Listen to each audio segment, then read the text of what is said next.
नमस्कार दोस्तों, स्वागत है आपका हमारे चैनल ज्ञान लो में। आज हम बात करेंगे जो कि हमारा चैप्टर है 14 हम कर रहे हैं। तो उसके बारे में जो बात करेंगे उसके एक्सरसाइज को सॉल्व करेंगे क्लास 9 साइंस एनसीईआरटी बुक। तो कुछ क्वेश्चन हमारे रह गए थे तो उनको हम सॉल्व करेंगे। तो क्वेश्चन नंबर 3 इसको सॉल्व करते हैं। List any 3 human activities which would lead to an increase in the carbon dioxide content of air. यानी कि वो 3 एक्टिविटी हमें बतानी है जिनके कारण से कार्बन डाइऑक्साइड जो है हमारे वातावरण के अंदर जो है वो बढ़ रही है। तो कौन कौन सी एक्टिविटी है? सबसे पहले तो जो हम ब्रेथ करते हैं यानी कि जो हम सांस लेते हैं। तो जब हम ब्रेथ करते हैं तो हम कार्बन डाइऑक्साइड्स को छोड़ते हैं। तो कार्बन डाइऑक्साइड की मात्रा जो है इससे जो है वातावरण के अंदर बढ़ती है। इसलिए कहते हैं कि पेड़ लगाने चाहिए क्योंकि पेड़ जो है इसको बैलेंस करके रखते हैं। इसी तरह से जो हम बर्निंग करते हैं फ्यूल की, कोई भी फ्यूल है तो बर्निंग फ्यूल जो है तो वहाँ से भी कार्बन डाइऑक्साइड निकलती है। इसके अंदर कोई भी आ सकता है, पेट्रोल आ सकता है, कोल आ सकता है, केरोसिन आ सकता है, डीजल आ सकता है। जो भी आप बर्निंग करते हैं फ्यूल की तो वहाँ से भी कार्बन डाइऑक्साइड जो है निकलती है और वातावरण के अंदर जाती है। तीसरा जो मोस्टली जो ज़्यादातर आजकल यूज़ होने लगा है जैसे कि जो एयर कंडीशनर हैं और जो हमारे फ्रिज हैं, तो इनमें पहले जो है काफ़ी इस तरह की गैसें यूज़ होती थी कि जो वातावरण को नुकसान पहुंचाती थी। लेकिन आजकल जो है उसके ऊपर सुधार किया गया है, नई नई गैसेस आ गई हैं जिससे कि काफ़ी जो है सुधार हुआ है। उनकी जो हानिकारक जो पदार्थ वो छोड़ते थे, हानिकारक जो गैसेस निकलती थी इनसे वो बहुत ही कम हुई हैं। तो एक ये भी हैं जो ऐसी फ्रिज जो हम बात कर लें या ओवन की बात कर लें, इस तरह की जो चीज़ें हैं वो भी जो है कार्बन डाइऑक्साइड की मात्रा को अगर हम कहें बढ़ाती हैं जो हमारा एटमॉस्फेयर है उसके अंदर। तो ये सारी जो चीज़ें हैं, ये तीनों एक्टिविटी अगर हम देखें तो इनको हम बता सकते हैं कि ये तीनों एक्टिविटी कार्बन डाइऑक्साइड की मात्रा को बढ़ाती है जो ह्यूमन द्वारा की जाती हैं। What is green house effect? Green house effect है क्या? अब देखिए ग्रीन हाउस इफेक्ट वैसे जो ये जो वर्ड लिया गया है कहाँ से, ये लिया गया है ग्रीन हाउस जो के अंदर जो है जो फसलें उगाई जाती थी या सब्जियां उगाई जाती थी ताकि जो है जो विंटर वाले एरियाज़ होते हैं तो वहाँ पर इस तरह के जो है शेड लगाए जाते हैं। शेड लगाए जाते हैं ताकि जो सन की रेडिएशन है अगर आती है तो वो अंदर ही ट्रैप हो जाए, अंदर ही ट्रैप हो जाए और जो हीट है वो लॉस ना हो। तो यहाँ पे हीट लॉस नहीं होता, क्यों? क्योंकि शेड होता है और अंदर जो है जो हमारी सब्जियां हैं वो लगाई जाती हैं ताकि वो प्रॉपर उनको हीट मिलती रहे। लेकिन इसी वर्ड से जो है हम अगर इसको समझें तो हमारी जो कार्बन डाइऑक्साइड गैस है, अगर इस तरह की जो गैसेस होती हैं, कार्बन डाइऑक्साइड हो गई, मीथेन हो गई, जो सन रेडिएशन से आती हैं और वो वापस नहीं जाती, यानी कि जो एटमॉस्फेयर है वो अगर उनको वापस ना जाने दे, यानी कि एटमॉस्फेयर के अंदर इस तरह के पार्टिकल हों, मान लीजिए सरफेस पे आई वो और उनको यहीं पे ट्रैप कर ले, वापस ना जाने दे, तो इस तरह की जो ट्रैपिंग होती है तो ये हमारी जो है टेम्परेचर को बढ़ाती है वातावरण के अंदर। तो जिससे कि टेम्परेचर जो है काफ़ी गर्म हो ज़्यादा हो जाता है और एटमॉस्फेयर गर्म हो जाता है, जिससे जिसको हम ग्रीन हाउस इफेक्ट बोलते हैं। इसके कारण जो है ग्लोबल वार्मिंग होती है, बड़े बड़े जो ग्लेशियर हैं वो पिघल रहे हैं।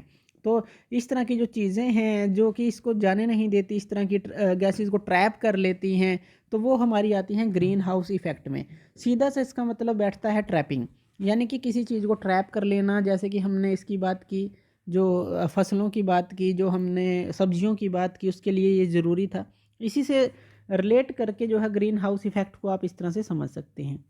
नेक्स्ट क्वेश्चन लेते हैं। What are the two forms of oxygen found in the atmosphere? Atmosphere के अंदर कौन सी दो फॉर्म पाई जाती हैं ऑक्सीजन की? तो एक तो O2 ही पाई जाती है जो हम जो सांस लेते हैं, डायटोमिक मोलिकुलर ये फॉर्म होती है। इसको क्या बोलते हैं? डायटोमिक। क्यों? क्योंकि इसके अंदर जो ऑक्सीजन के मोलिक्यूल हैं दो हैं। इसी तरह से O3 पाई जाती है। ये क्या है? होती है हमारी जो ओजोन परत है ऊपर हमारी होती है और इसको हम बोलते हैं ट्राई एटोमिक। ये हमारी ट्राई एटोमिक मोलिक्यूलर फॉर्म होती है क्यों? इसके अंदर जो है तीन जो मोलिक्यूल होते हैं ऑक्सीजन के। तो इस तरह से ऑक्सीजन जो है हमारे आसपास पाई जाती है। O3 जो है काफ़ी ऊपर जाके हमें मिलती है एटमॉस्फेयर में। तो ये दोनों ही फॉर्म जो है एटमॉस्फेयर के अंदर पाई जाती हैं ऑक्सीजन की। नेक्स्ट क्वेश्चन ले लेते हैं। Why is the atmosphere essential for life? जो एटमॉस्फेयर है इसेंशियल लाइफ के लिए क्यों है, ज़रूरी क्यों है? अब देखिए जो एटमॉस्फेयर है यानी कि जो एयर है वो हमारा एक मिक्सचर है गैसेस का। जैसे कि उसके अंदर ऑक्सीजन है, नाइट्रोजन है, कार्बन डाइऑक्साइड है और डिफरेंट तरह की गैसेस हैं। इसी तरह से जो हमारे माइक्रो ऑर्गेनिज्म होते हैं, जो माइक्रो ऑर्गेनिज्म हो गए या फिर इस तरह के जो ऑर्गेनिज्म हैं जो कि इसके ऊपर डिपेंड रहते हैं। यानी कि ये जो ऑक्सीजन, नाइट्रोजन, कार्बन डाइऑक्साइड, ये क्या है, बेसिस हैं उनके लिविंग के।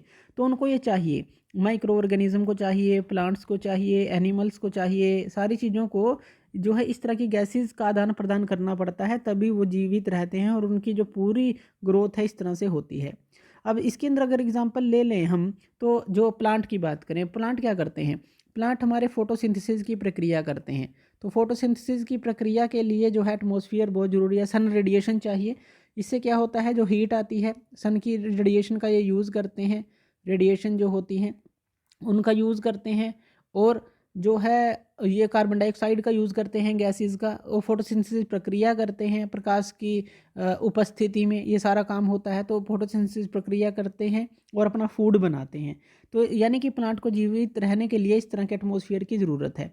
इसी तरह से जो हमारा एटमॉस्फेयर है वो ज़रूरी क्यों है, एक टेम्परेचर को मेंटेन रखने के लिए। तो टेम्परेचर को अगर हम मेंटेन नहीं रख पाएंगे तो सीजनली जो चेंज हैं आपको देखने को नहीं मिलेंगे, और जो चीज़ें ग्रो हो रही हैं, जी रही हैं, वो भी इतनी जो डाइवर्सिटी आपको देखने को नहीं मिलेगी। तो टेम्परेचर मेंटेन करता है एटमॉस्फेयर, तो इसलिए भी ज़रूरी है। इसी तरह से जो एटमॉस्फेयर है वो बैलेंस रखता है एक सारी चीज़ों को। जो एटमॉस्फेयर के अंदर जो ओजोन लेयर है, अगर हम ओजोन लेयर की बात करें तो ओजोन लेयर क्या करती है, ओजोन लेयर अल्ट्रा वायलेट जो रेज होती हैं उनको आने से रोकती है, यानी कि हानिकारक रेज को अर्थ पे, जिससे कि जो है हम जो है उससे प्रोटेक्ट रहते हैं, और जो है हमारा वातावरण हमें इन सारी चीज़ों से प्रोटेक्ट रखता है। तो अगर हम देखें एटमॉस्फेयर क्यों ज़रूरी है, इन सभी चीज़ों के लिए ज़रूरी है, यानी कि लाइफ के लिए ये एटमॉस्फेयर है ज़रूरी है। तो मेन जो है लाइफ के लिए ही ज़रूरी है कि सारी चीज़ें जो हैं इस एटमॉस्फेयर के थ्रू ही हम लेते हैं। नेक्स्ट क्वेश्चन ले लेते हैं। नेक्स्ट क्वेश्चन है हमारे पास, why is water essential for life. अब पानी क्यों ज़रूरी है इसकी बात कर लेते हैं। अब देखिए, अगर हम बात करें हमारी बॉडी की, जो लिविंग बींग्स होते हैं, कोई भी लिविंग बींग्स आप ले लीजिए, जो लिविंग बींग्स हैं उनकी जो बॉडी है लगभग उनके अंदर जो है मोर देन 70% ऑफ वाटर होता है। ज़्यादा 70% से भी ज़्यादा क्वांटिटी ऑफ वाटर होती है। क्यों होती है, क्योंकि इसके थ्रू ही जो ट्रांसपोर्टेशन होता है। ट्रांसपोर्टेशन का क्या मतलब है, जो भी मिनरल्स हैं जैसे कि ब्लड जो है बॉडी के अंदर वो हर एक जगह जाता है और वहाँ पे मिनरल्स लेकर जाता है और ऑक्सीजन लेकर जाता है, फिर कार्बन डाइऑक्साइड को बाहर लेकर आता है। इस तरह से सारी बॉडी के अंदर ब्लड रोटेट करता है एक तरह से। तो ट्रांसपोर्टेशन जो होती है मिनरल्स की होती है। अब जो सारी एक्टिविटीज़ हैं हमारी बॉडीज़ के अंदर उनके लिए जो है वाटर चाहिए, जैसे कि डाइजेशन करना, जैसे कि रेस्पिरेशन करना। इसी तरह से कोई भी बायोलॉजिकल रिएक्शन है जो कि वाटर जो है वाटर के साथ ही वो पॉसिबल हो पाती हैं। तो वाटर जो है इसीलिए ज़रूरी है। आपको पता है कि वाटर जो है अगर डिहाइड्रेशन हो जाए तब भी कितनी प्रॉब्लम हो जाती हैं, यानी कि उसकी कमी से भी। अगर वाटर ना हो फिर तो जीवन जो है वो पॉसिबल ही नहीं है, क्योंकि वाटर जो है जीवन का आधार है, वहीं से जीवन जो है पनपा था। नेक्स्ट क्वेश्चन लेते हैं, how are living organisms dependent on the soil. यानी कि जो मिट्टी है उसके ऊपर किस तरह से जो डिपेंडेंट हैं living organism. Are organisms that live in water totally independent of soil. क्या जो वाटर में रहते हैं जीव, क्या वो सोइल पे डिपेंड नहीं करते एज ए रिसोर्स, तो ये भी हमें बताना है। तो देखिए, जो भी अर्थ के ऊपर जो लिविंग थिंग्स हैं, अगर हम जो हैं बात करें लिविंग ऑर्गेनिजम्स की, अगर हम बात करें जो भी अर्थ के ऊपर हैं, तो वो जो है डायरेक्टली या इनडायरेक्टली वो सोइल पे डिपेंड रहते हैं, वो सोइल पे, मिट्टी पे डिपेंड रहेंगे। देखिए, अगर हम प्लांट की बात करें, सिंपल सी बात कर लें, तो प्लांट के लिए जो है, प्लांट के लिए बहुत ही ज़रूरी है सोइल, क्योंकि इसके थ्रू जो है इसकी जो रूट्स हैं जो ज़मीन के अंदर जाती हैं वहाँ से मिनरल्स लेती हैं, जो भी इनको चाहिए अपनी ग्रोथ के लिए मिनरल्स उनको मिलते हैं, और अलग अलग तरह की चीज़ें मिलती हैं जिससे कि वो ग्रो करते हैं, अपना फूड बना पाते हैं। इसी तरह से जो वाटर की अगर हम बात करें, जो वाटर के अंदर रहते हैं, अब सोइल की हमने बात की कि सोइल तो बहुत ही ज़रूरी है। अगर हम ह्यूमन बीइंग की भी बात कर लें तो उसको भी जो है फसलें उगानी होती हैं, उसके लिए उस पर निर्भर करना पड़ता है। प्लांट हो गए, क्रॉप्स हो गए, ये सारी चीज़ें उगानी पड़ती हैं, उसके लिए निर्भर करना पड़ता है। आपको घर बनाना है तो उसके लिए भी जो है आपको जो है मिट्टी की ज़रूरत पड़ती है। यानी कि जो मिट्टी है वो एक बेसिक सी चीज़ है, और मिट्टी जो है हर चीज़ के लिए ज़रूरी है जो सोइल है। अब अगर हम बात करें जो वाटर है, तो वो जो अगर हम बात करें कि जो, अगर आप कहें कि इंडिपेंडेंट नहीं होते तो ऐसा भी हम नहीं कह सकते, वो डायरेक्टली या इनडायरेक्टली जो है डिपेंडेंट होते हैं सोइल के ऊपर। के अंदर रहने वाले प्लांट्स हैं या एनिमल्स हैं, क्या वो डायरेक्टली या इनडायरेक्टली डिपेंड करते हैं? जैसे कि हमने बात की सोइल के ऊपर, वो डायरेक्टली अगर आप नहीं कहें तो इनडायरेक्टली वो डिपेंड करते हैं। क्यों? क्योंकि जो सोइल के थ्रू जो है, जब भी रेन होती है, मान लीजिए रेन है या रिवर्स हैं, तो ये जो पानी है ये जाता है हमारा रिवर्स के अंदर, जो सोइल से होकर जाता है, या जो सी हैं, समुद्र हैं, उनके अंदर सोइल से होकर जाता है, नदियों में जाता है, नदियों से समुद्र में जाता है। तो सोइल के अंदर कुछ इस तरह के मिनरल्स होते हैं, इस तरह के कुछ न्यूट्रिएंट्स होते हैं जो पानी के अंदर पहुंचते हैं, और इस पानी के अंदर रहने वाले जो ऑर्गेनिजम्स हैं वो उसका फिर यूज़ करते हैं। इसी तरह से जो एक्वाटिक प्लांट्स हैं, एक्वाटिक प्लांट्स यानी कि जो पानी के अंदर के प्लांट्स होते हैं, एक्वाटिक प्लांट्स जो हैं वो जो है अपनी ग्रोथ के लिए सॉइल पर वो डिपेंड रहते हैं। और इसी तरह से हम कुछ अगर प्राइमरी प्रोड्यूसर्स की बात करें तो वो जो है माइक्रोब्स ग्रोइंग होते हैं जो सॉइल के अंदर, जो वाटर के अंदर की सॉइल होती है, तो वो प्राइमरी प्रोड्यूसर आप उसको बोलेंगे कि वो प्राइमरी प्रोड्यूस करती है सारी चीज़ों को। तो इसलिए सोइल के ऊपर जो है डायरेक्टली अगर आप ना कहें, इनडायरेक्टली सारी चीज़ें डिपेंड करेंगी, चाहे वो वाटर के अंदर हो, चाहे वो जो है हमारे सोइल पे हैं, वो तो करेंगे ही डिपेंड। तो इस तरह से आप कह सकते हैं कि वाटर में रहने वाले जीव भी जो हैं वो जो है सोइल पे डिपेंड करते हैं। इसी तरह से डिकम्पोजिशन के काम भी आते हैं, जो सोइल के अंदर माइक्रोब्स होते हैं वो डिकम्पोजिशन करते हैं, जो हमारे वाटर के अंदर जो मर जाते हैं, जो भी डेड हो जाते हैं प्लांट या फिर एनिमल्स, उनका डिकम्पोजिशन भी तो सोइल के अंदर जो माइक्रोब्स होते हैं वही करते हैं। तो काफ़ी तरह से आप कह सकते हैं कि वो इस पर डिपेंड करते हैं। नेक्स्ट क्वेश्चन ले लेते हैं। नेक्स्ट क्वेश्चन है हमारे पास, फिफ्थ क्वेश्चन है, we know that many human activities leads to increasing level of pollution in the air. हम जानते हैं कि काफ़ी सारी ह्यूमन एक्टिविटी हैं, जो ह्यूमन एक्टिविटी करता है वो एयर पोल्यूशन को बढ़ाती हैं। वाटर बॉडीज़ और सोइल सारे के पोल्यूशन को बढ़ाती हैं, यानी कि वाटर के भी और सोइल के भी। Do you think that isolating this activity to specific and limited area would help in reducing pollution? ये कहता है कि मान लीजिए इतना बड़ा एरिया है कोई, और वहाँ पे जो है अगर कोई स्मॉल एरिया हम ले लें इस तरह से, तो यहाँ पे मान लीजिए हम जो है अपनी एक्टिविटीज़ को कम कर दें, जो भी एक्टिविटीज़ हम कर रहे हैं उन एक्टिविटीज़ को आप कम कर दें जो कि प्रदूषण को बढ़ाती हैं, तो क्या वो एयर पोल्यूशन को कम करेंगी? तो बिल्कुल डेफिनेटली वो करेंगी। क्यों? क्योंकि आपने एक पर्टिकुलर एरिया के अंदर जो है पोल्यूशन को बढ़ाने की जो वाली चीज़ें हैं उनको रोक दिया है, एयर पोल्यूशन, वाटर पोल्यूशन, और इसी तरह से जो आपका सॉइल पोल्यूशन है, तो वहाँ से जो है इफ़ेक्ट पड़ेगा इन सारी चीज़ों का, कि जिससे कि आप वो उसको रोक सकते हैं।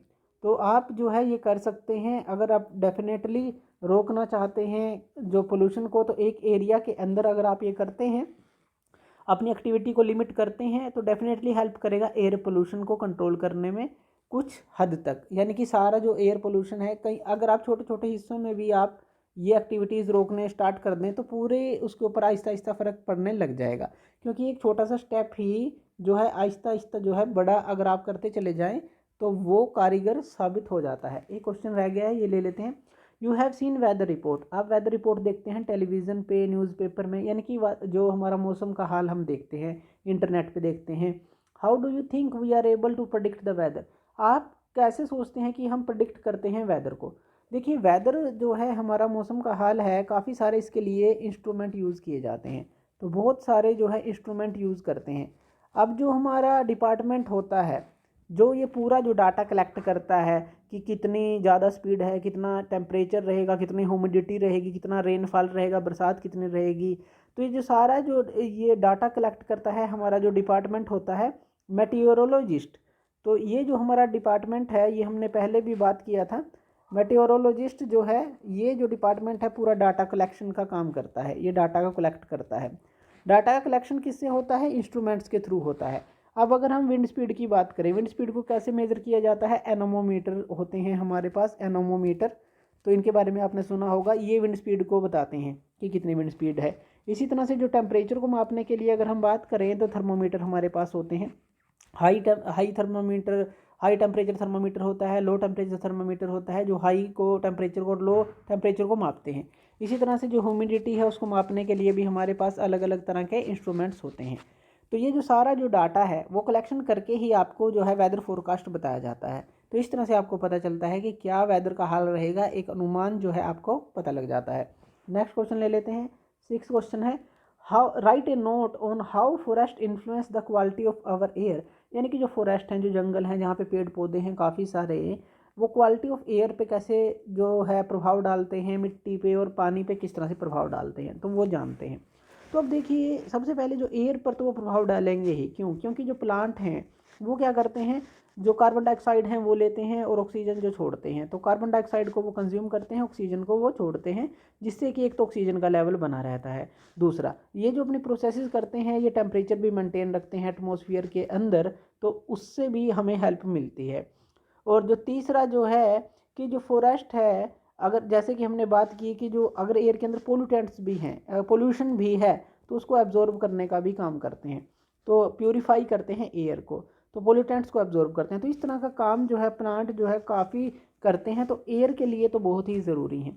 अगर हम बात करें मिट्टी के लिए, अब अगर हम सोइल की बात करें, अब देखिए जो प्लांट्स होते हैं फॉरेस्ट के अंदर, तो वो जो है अगर मान लीजिए बाढ़ आ जाती है, तो वो जो है सोइल को हेल्ड करके रखते हैं, सोइल को होल्ड करके रखते हैं, जिससे कि सोइल का इरोजन नहीं होता। इरोजन क्या होता है? इरोजन हमारा होता है कि मिट्टी का पानी के साथ बहकर चले जाना। क्यों? क्योंकि जो प्लांट की रूट्स होती हैं, अब प्लांट है, कोई भी प्लांट है, मान लीजिए जो उसकी रूट्स हैं वो ज़मीन के अंदर होंगी, अभी यहाँ पे ये इसको पकड़े रखेगी, तो मिट्टी को वो जाने नहीं देगी, कितनी भी बाढ़ आ जाए, कितना भी तेज़ पानी आ जाए, तो वो जो है उसको पकड़ के रखेगी। वो इसकी स्ट्रेंथ के ऊपर है कि कौन सा पेड़ पौधे लगे हैं, तो उसके लिए जो है बचाव करती है। अगर पेड़ नहीं होगा तो आसानी से ये इसको बहा कर ले जाएगी। तो इस तरह से जो पेड़ हेल्प करते हैं कि सोइल का इरोजन नहीं होता। और इसी तरह से ये जो है न्यूट्रिएंट्स भी ऐड करते हैं मिट्टी के अंदर। क्यों? कैसे? जैसे कि मान लीजिए कोई जो प्लांट्स हैं उसके पत्ते हैं ज़मीन पर गिरते हैं, सोइल मिट्टी के अंदर वो डिकम्पोज होते हैं, न्यूट्रिएंट्स ऐड होते हैं, तो सोइल के अंदर भी वो हेल्प करते हैं। इसी तरह से अगर हम वाटर के अंदर बात करें कि किस तरह से ये हेल्प करते हैं, अब देखिए जो प्लांट्स हैं, प्लांट्स के कारण क्या होता है, जो रेन की संभावना है वो बढ़ जाती है, बरसात की संभावना जो है बढ़ जाती है। पानी जाता है, पानी कहाँ पे जाता है? वो अंडरग्राउंड जो है जाता है, और अंडरग्राउंड जाकर जो है वो जो है फ्रेश वाटर हमारा होता है, और वो पीने के काम आता है, ड्रिंकिंग पर्पज़ के काम आता है, और एक लेवल को मेंटेन रखता है पानी के। तो इस तरह से जो वाटर के लिए भी ये बहुत ज़रूरी है। तो अगर हम कहें कि जो प्लांट्स हैं, तो फॉरेस्ट जो हैं, जंगल जो हैं, बहुत ही ज़रूरी हैं एयर के लिए भी, मिट्टी के लिए भी और पानी के लिए भी। तो इस तरह से आप इसको समझ सकते हैं। तो थैंक यू वीडियो देखने के लिए, और इसी तरह की वीडियोज़ के लिए आप हमारे चैनल ज्ञान लोप पे हमें सब्सक्राइब कर सकते हैं। धन्यवाद।